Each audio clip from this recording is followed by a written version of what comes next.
ঈশ্বরের সকল দূত ইহার ভজনা করুক। তিনি আপন দূতগণকে বায়ুস্বরূপ করেন, আপন সেবকদিগকে অগ্নিশিখা স্বরূপ করেন। কিন্তু পুত্রের বিষয়ে তিনি বলেন, হে ঈশ্বর, তোমার সিংহাসন অনন্তকাল স্থায়ী, আর সারল্যের শাসনদণ্ডই তাহার রাজ্যের শাসনদণ্ড। তুমি ধার্মিকতাকে প্রেম ও দুষ্টতাকে ঘৃণা করিয়াছ।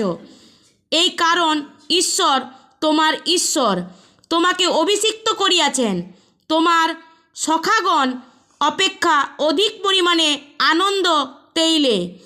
আর হে প্রভু, তুমি আদিতে পৃথিবীর ভিত্তিমূল স্থাপন করিয়াছ।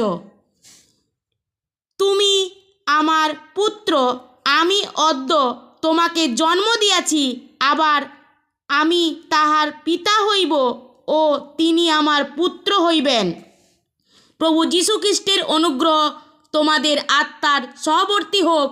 আমেন।